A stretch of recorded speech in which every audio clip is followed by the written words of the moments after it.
This Minecraft player has just achieved the impossible in GregTech New Horizons, the most complex mod pack ever made. It's just pure madness at this point. Come on. I know you are watching this and saying, what the hell is this? Well, I am here to answer that question. This is a base designed by Ismaster, a player who had already achieved Stargate before and wanted a unique challenge. The goal? To design a base that can fit in as few chunks as possible. And as you can see, he clearly managed to do that. What a legend. The normal amount of space required to do this is insane. Each of my runs has exceeded 2,000 active loaded chunks, and this is about average for a GregTech New Horizons base. Machines such as the Eye of Harmony, Space Elevator, Fusion Rings, Nano Forges, TTPFs, and Godforge are all multis that take up multiple amount of chunks. To compensate, not only did Ismaster build vertically from bedrock to world height, he also started putting multi-blocks inside multi-blocks. Just look at these examples of madness. Farms below his fusion, component assembly lines inside fusion, pump arrays in his TTPFs, bees inside his Godforge, and there are many more such crazy cases. And all of this just fits in a combined total of 8x8 chunks. That's right, 64 loaded chunks. That is at 3.2% the size of a normal gate base. To further advocate this insanity, GregTech New Horizons features super complex lines that can require up to over 50 processes to complete. Looking at you, Kevlar line, and Ismaster needed to fit them in somewhere. These lines produce many materials essential for progression. Surprisingly, he made them extremely compact for their size. Let's play a fun game. Compare the chart to the line. Here is a chart produced by Cobra 5 for GregTech New Horizons Platline. Here is Ismaster's real platline.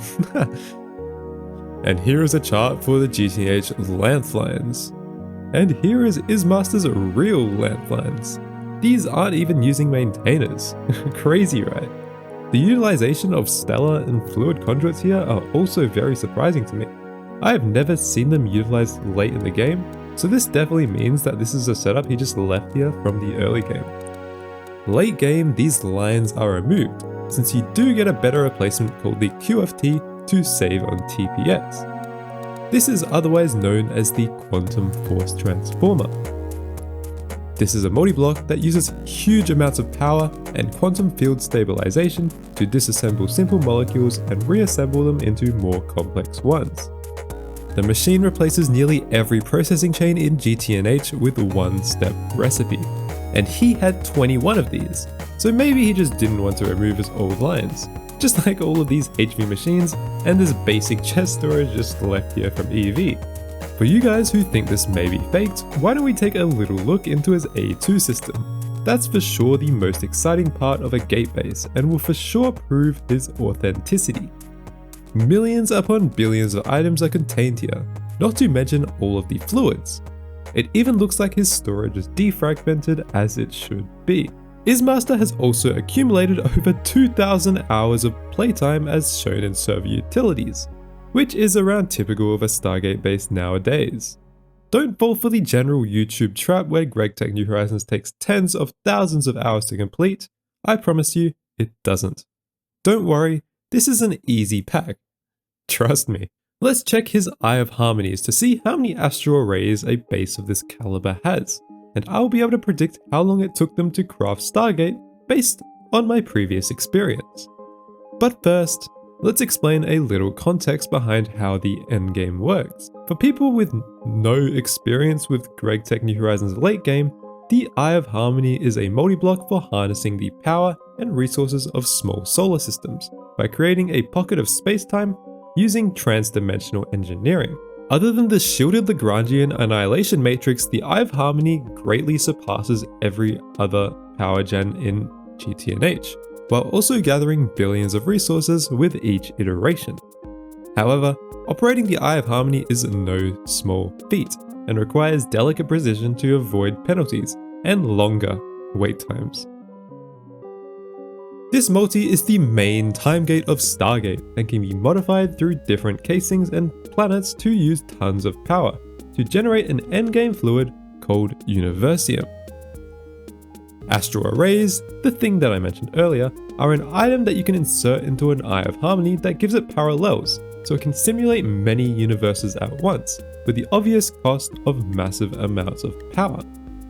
This splits Eyes of Harmony into two different categories, one that can generate power, and one that can consume masses of power but can also harvest masses of resources from planets.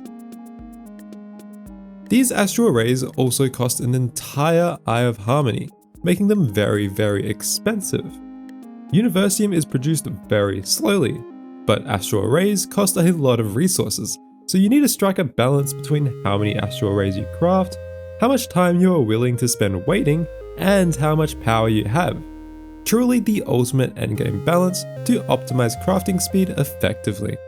Because of Ismaster's lack of space, he is forced to use a 26 astral array since he can't generate the power required for anything higher.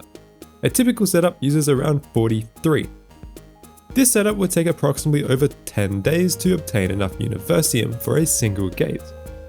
Now let's look at some of his crafting machines.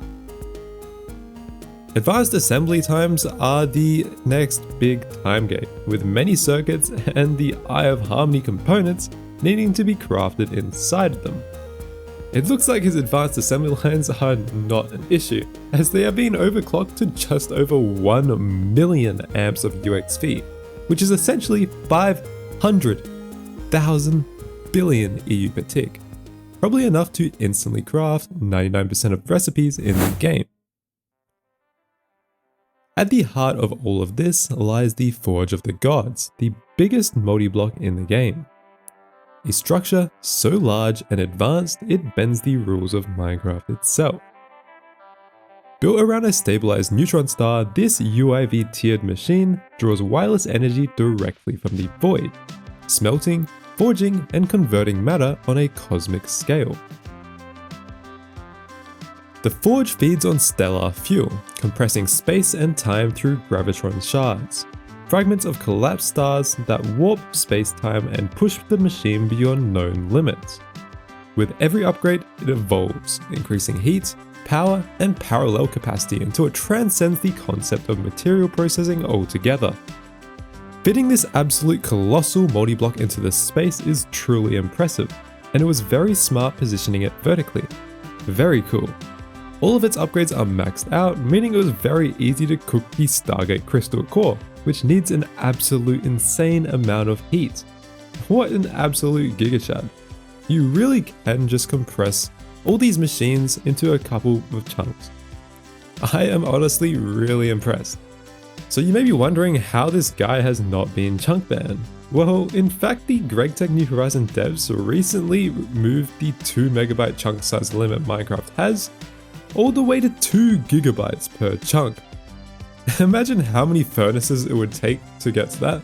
Like you see in 2B2T where players exploit this limit. You'd literally need 1,000 more. I think this is impossible. So the next time someone says GregTech bases are too big, show them this. Thank you Ismaster again for the world. I will link the world download in the description for anyone who wants to explore it for themselves.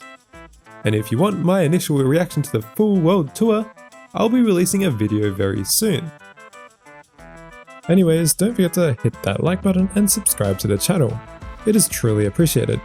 Please share the video as I personally think Ismaster needs some more recognition for this, as this was kind of an insane feat. Thank you and I'll see you in the next video.